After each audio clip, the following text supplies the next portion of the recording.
नमस्कार, मी फराह खान. तुम्ही पाहताय न्यूज 18 लोकमत. दुपारचे 2 वाजायला आलेले आहेत आणि आज आहे बजेट डे. आज बजेट सादर झालेला आहे आपल्या देशाचा आणि याच्या विषयी लोकांमध्ये प्रचंड उत्सुकता पाहायला मिळते. कोणाला काय मिळालंय, कसा फायदा झालेला आहे आणि त्याचा अर्थ आपण न्यूज 18 लोकमतच्या माध्यमातून जाणून घेतलेला आहे. एक सगळ्यात महत्त्वाची आणि मोठी जी तरतूद आहे ती म्हणजे मिडल क्लासला एक मोठा दिलासा आहे. 12 लाखांपर्यंतच्या उत्पन्नावर आता कर लागणार नाहीये. अर्थमंत्री निर्मला सीतारामन यांनी अर्थसंकल्पातून मध्यमवर्गीय आणि नोकरदारांना एक मोठा दिलासा दिलाय. तर आता नवीन कर प्रणालीमध्ये 12 लाखांपर्यंत आयकर लागणार नाहीये. नोकरदार वर्गाला हा मोठा दिलासा मानला जातोय. 15 ते 20 लाखांच्या उत्पन्नामध्ये 15% सवलत देण्यात आली आहे. तर 20 ते 25 लाखांपर्यंत ज्यांचं उत्पन्न आहे त्यांना 25% कर सवलत देण्यात आली आहे आणि त्यामुळे नोकरदार वर्गाला हा एक मोठा दिलासा मानला जातोय.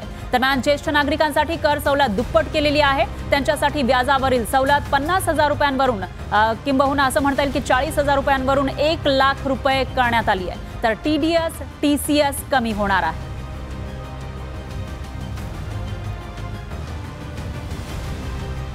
तर आता ज्याच्यातून दिलासा दिलेला आहे ती नवीन कर रचना नेमकी कशी आहे आपण बघूयात.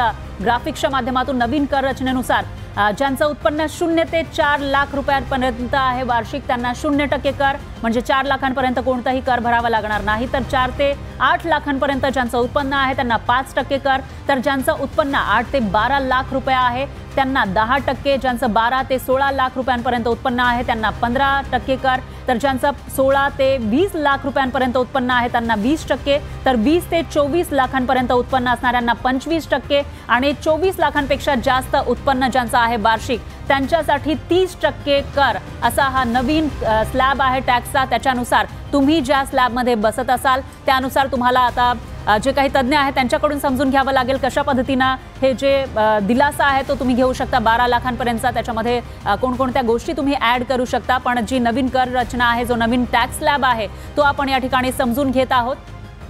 तर नवीन आणि जुना जो टॅक्स स्लॅब आहे त्याच्यामध्ये नेमका काय फरक आहे तेही आपण जाणून घेणार आहोत. ज्यांनी जुन्या कर पद्धतीनुसार टॅक्स भरलेला आहे त्यांच्यासाठी आणि जे नवीन कर प्रणालीचा वापर करतात त्यांच्यासाठी जुनी जी कर प्रणाली आहे ती आहे 2024-25 ची. त्याच्यामध्ये 0 ते 3 लाखांपर्यंत 0% टॅक्स. तर 3 ते 7 लाखांपर्यंत 5% टॅक्स. तर 7 ते 10 लाखांपर्यंतचं ज्यांचं उत्पन्न होतं त्यांना 10%. 10 ते 12 लाखपर्यंत ज्यांचं उत्पन्न होतं त्यांना 15%. 12 ते 15 लाखांपर्यंत ज्यांचं उत्पन्न आहे त्यांना 20%. तर 15 लाखांपेक्षा जास्त उत्पन्न ज्यांचं आहे त्यांच्यासाठी 30% इतका हा कर लागतो. जुनी कर प्रणाली ज्यांनी अवलंबलेली आहे त्यांच्यासाठी हा स्लॅब आपण बघतोय आणि जे नवी कर प्रणाली अवलंबतात त्यांच्यासाठी जो टॅक्स स्लॅब आहे तोही आपण या ठिकाणी बघत आहोत. त्याच्यामध्ये 0 ते 4 लाखांपर्यंत 0% टॅक्स. तर 4 ते 8 लाखांपर्यंत 5% टॅक्स. 8 ते 12 लाखांपर्यंत 10%. 12 ते 16 लाखांपर्यंत 15%. 16 ते 20 लाखांपर्यंत 20%. 20 ते 24 लाखांपर्यंत 25% आणि 24 लाखांपेक्षा जास्त ज्यांचं उत्पन्न आहे त्यांच्यासाठी 30% एवढा टॅक्स. म्हणजेच इथे जुन्या कर प्रणालीमध्ये जिथे तुम्हाला 15 लाखांपेक्षा जास्त तुमचं उत्पन्न असेल तर 30% इतका टॅक्स आहे. पण नव्या कर प्रणालीनुसार तुमचं उत्पन्न हे जर 24 लाखांच्या पुढे असेल वार्षिक उत्पन्न तर मात्र तुम्हाला 30% इतका कर लागतो. दरम्यान नवीन कर प्रणाली नेमकी कशी आहे ती आपण अगदी साध्या आणि सोप्या शब्दांमध्ये समजून घेऊयात न्यूज 18 लोकमतच्या खास मॅजिक वॉलच्या माध्यमातून. आता 12 लाखापर्यंत टॅक्स नाही म्हणजे काय, तर पूर्वी 7 लाखापर्यंत जर का तुमचं इन्कम असेल तर ते आणि त्याच्यावरती समज टॅक्स एक 25,000 रुपये येत असेल, ओके, तर सेक्शन 87 म्हणून एक इन्कम टॅक्सच्या अंडर आहे की ज्याच्या अंडर रिबेट मिळतो. अच्छा. तर तुम्हाला ह्या 7 लाखापर्यंतच्या उत्पन्नावरती हा जो काय टॅक्स आलाय याचा स्ट्रेट तुम्हाला रिबेट मिळायचा. अच्छा. तो पूर्ण मिळायचा फिगरचा आणि त्यामुळे टॅक्स लायबिलिटी होती, सूट मिळायची आणि त्यामुळे टॅक्स लायबिलिटी अल्टिमेटली ही नील होती. बरोबर. आता हे लिमिट जे आहे हे वाढून झालेलं आहे 12 लाख. Okay okay. सो आता नवीन स्लॅब प्रमाणे 12 लाखापर्यंत काहीतरी एक अमाऊंटचा टॅक्स आला इथे. तर ह्या सेक्शनच्या अंडर जे त्यांनी रिबेटचं लिमिट दिलेलं आहे ते it is as good as this amount. Okay. So तो टॅक्सची अमाऊंट हीच तुमची रिबेटची अमाऊंट येईल आणि इथे त्यामुळे परत टॅक्स जो येईल तो इथे नील येईल. म्हणजे एकूणच असं म्हणता येईल की सो मी थोडं करेक्ट करतो परत की टॅक्सचं लिमिट हे 12 लाख नाही वाढवलंय. इन्कमचं लिमिट त्यांनी 12 लाखापर्यंत वाढवून रिबेटचं लिमिट त्यांनी 12 लाखापर्यंत स्ट्रेच केलंय. सो आणि याच्यामध्ये कॅपिटल गेनचं इन्कम घ्यायचं नाहीये, प्युअरली फक्त तुमचं जे काय बाकीचे हेड्स ऑफ इन्कम असतील त्याच्यामधलं इन्कम घ्यायचं आहे. म्हणजे एकूणच असं म्हणता येईल की 12 लाख रुपये समजा एखाद्या व्यक्तीचं इन्कम आहे तर त्याला रिबेट घेण्यासाठी 87 अंतर्गत जे काही डॉक्युमेंट्स असतील, मग इन्शुरन्स असेल, त्याच्यामध्ये सेव्हिंग्स असतील. हा 87च्या रिबेटसाठी कुठलेही डॉक्युमेंट लागत नाहीत.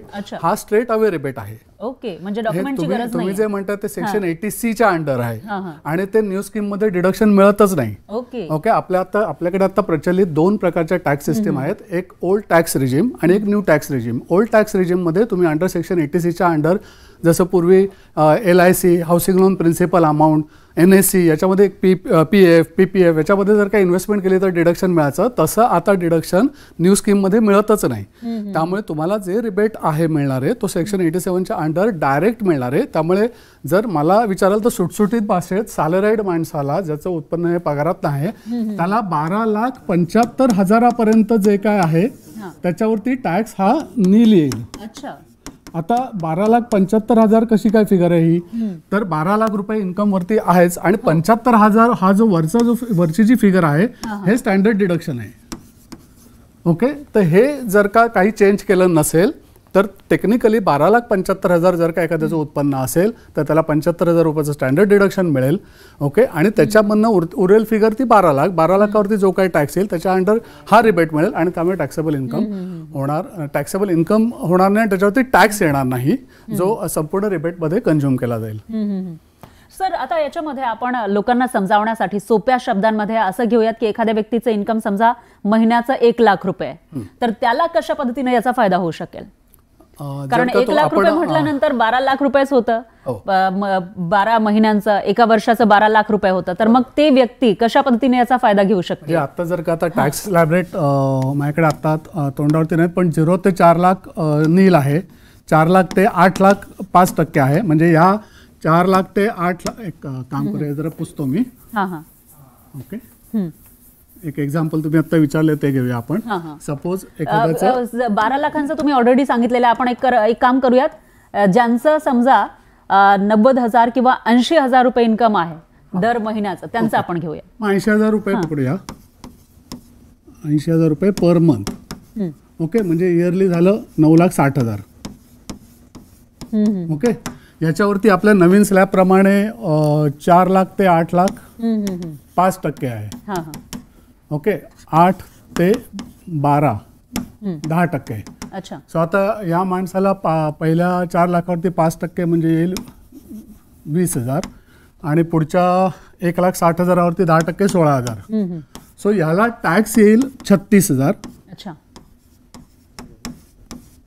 36,000 हा वर्षाचा टॅक्स. हा, ही टॅक्स लायबिलिटी येईल. ओके, पण याला रिबेट मिळेल. ओके, हा पूर्ण 36,000 मिळेल.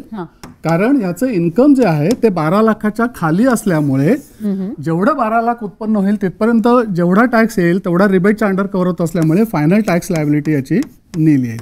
अच्छा, हे सिंपल भाषेत लेमन लँग्वेज मध्ये आता सांगतो. बरोबर. म्हणजे एकूणच ज्यांचं उत्पन्न 80,000 रुपये महिना आहे असं आपण समजूयात, तर त्यांना त्याच्यानंतर टॅक्स त्यांचा कोणत्याही प्रकारचा डिडक्ट होणार नाही असं आपण म्हणू शकतो. आणि त्याचबरोबर ज्यांचं उत्पन्न समजा 1 लाख रुपये महिन्यापर्यंत सुद्धा आहे त्यांनाही कोणत्याही प्रकारचा टॅक्स त्याच्यानंतर परत रिटर्न घ्यायचे वगैरे हे झंझट नसेल.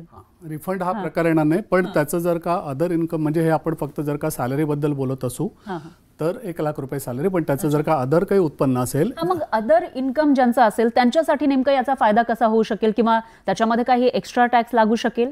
त्याच्यामध्ये फायदा नाही होणार, त्याच्यामध्ये टॅक्स भरायला येईल. कारण एकदा का तुम्ही 12 लाख रुपये क्रॉस केलेत. ओके, आता समजा माझं उत्पन्न आहे 80,000 रुपये महिना आणि त्याच्यानंतर मला रेंट येतं किंवा अशा सगळ्या गोष्टींनी मिळून मला 20,000 रुपये मिळतात, तर मग ते झालं 1 लाख रुपये दर महिन्याला. तर मग याच्यामध्ये मला कशा पद्धतीने फायदा होऊ शकेल किंवा काय करावं लागेल? आपण हे 960 इन्कम सॅलरीचं पकडलं ना, याच्यामध्ये आपण थोडासा बदल करूया आणि 8 लाख रुपये सॅलरी इन्कम पकडूया.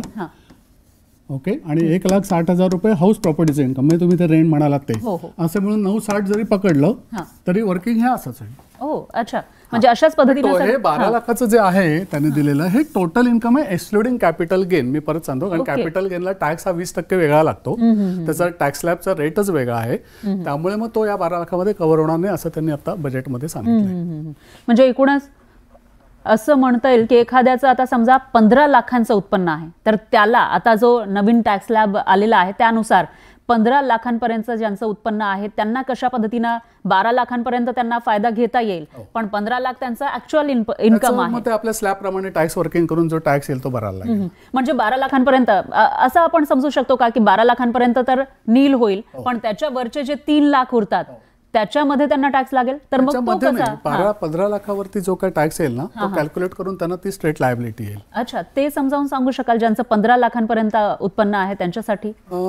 आता इथे एवढं थोडक्या वेळामध्ये समजावणं कठीण आहे कारण आपल्याला टॅक्स स्लॅब प्रमाणे सगळं कॅल्क्युलेट करून दाखवायला लागेल आणि त्यामुळे फक्त मी एवढं सांगेन प्रोव्हिजन वाईज की 12 लाखापर्यंत जो काही टॅक्स येतोय त्याच्यावरती जो रिबेट त्यांनी दिलेला आहे तो पूर्ण 12 लाखापर्यंतच्या इन्कमला आहे. वरचं जे आहे ते आपल्याला टॅक्स जे वर्किंग करून येईल त्याच्याप्रमाणे आपल्याला भरायला लागेल. म्हणजे त्याचं वर्किंग स्पेसिफिकली आता तुम्ही सांगितलं तसं मला मग ऍक्च्युअल चार्ट मांडून करायला लागेल की किती किती टॅक्स येते.